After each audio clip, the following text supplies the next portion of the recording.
ഇന്നും ഉണ്ടായിരുന്നത് ഒരു ഫ്രൂട്ട്സ് കേക്ക് ആയിരുന്നു കേട്ടോ. അപ്പോൾ നമ്മുടെ കസ്റ്റമർ നമ്മുടെ ഒരു 1/2 kg ആണ് പറഞ്ഞിട്ടുണ്ടായിരുന്നത്. ഫസ്റ്റ് ടൈമാണ് കേട്ടോ ഞാൻ ഫ്രൂട്ട്സ് കേക്ക് ചെയ്യുന്നത്. നമ്മൾ ക്ലാസ്സിൽ പ്രിപ്പയർ ചെയ്തിട്ടുണ്ടായിരുന്നു. അതിനുശേഷം ഓർഡർ വരുന്നത് ഫസ്റ്റ് ടൈം ആയിരുന്നു കേട്ടോ. അപ്പോൾ ആ ടൈമിൽ നമുക്ക് കുറച്ച് ഇത് പറ്റിയിട്ടുണ്ടായിരുന്നു. നമ്മൾ റേറ്റും അതുപോലെ തന്നെ കേക്കിൻ്റെ എന്താ ഫീലിങ്സും കാര്യങ്ങളൊക്കെ കൊടുത്തത് ഇത്തിരി പെശക് പറ്റിയിട്ടുണ്ടായിരുന്നു. എന്താണെന്ന് വെച്ചാൽ നമ്മുടെ വീഡിയോയുടെ ലാസ്റ്റ് ഞാൻ കാണിക്കുന്നുണ്ട് കേട്ടോ. അപ്പോൾ നമ്മുടെ 1/2 kg സ്പഞ്ച് നമ്മൾ വാനില സ്പഞ്ച് റെഡിയാക്കിയിട്ടുണ്ടായിരുന്നു.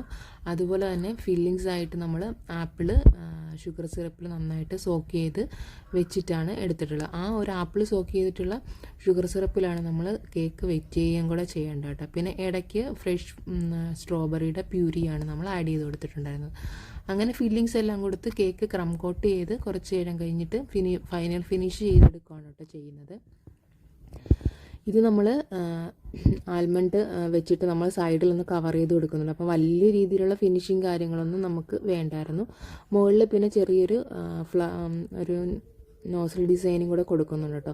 പിന്നെ ഇതിലേക്ക് നമ്മൾ ചേർക്കേണ്ട ഫ്രഷ് ആയിട്ടുള്ള ഫ്രൂട്ട്സ് എല്ലാം കട്ട് ചെയ്തെടുത്തിട്ടുണ്ടായിരുന്നു കേട്ടോ. ഇത് ഫ്രൂട്ട്സും നട്ട്സും എല്ലാം കൂടെ വെച്ച് കഴിഞ്ഞപ്പോഴത്തേക്ക് നമ്മൾ കസ്റ്റമർ പറഞ്ഞിട്ടുണ്ടായിരുന്ന ഒരു വെയ്റ്റിനെക്കാട്ടിലും ഒരുപാട് മുകളിലായിരുന്നു കേട്ടോ. അപ്പോൾ നമ്മളിനി ഫ്രൂട്ട്സ് കേക്ക് തയ്യാറാക്കുമ്പോഴത്തേക്ക് എപ്പോഴും ഫില്ലിങ്സും എല്ലാം കൂടെ വരുന്ന അതിനനുസരിച്ച് മാത്രമേ എത്രയാണോ നമ്മൾ എത്ര kg ആണ് കസ്റ്റമർ പറയുന്നത് ആ ഒരു രീതിയിൽ നമ്മൾ ഫില്ലിങ്സ് കൊടുത്ത് സെറ്റ് ചെയ്തെടുക്കുക കേട്ടോ. അപ്പം ഇനി ആരെങ്കിലും പുതിയതായിട്ട് ചെയ്യുന്നവരുണ്ടെങ്കിൽ അതൊന്ന് മിസ്റ്റേക്ക് ശ്രദ്ധിച്ചിട്ട്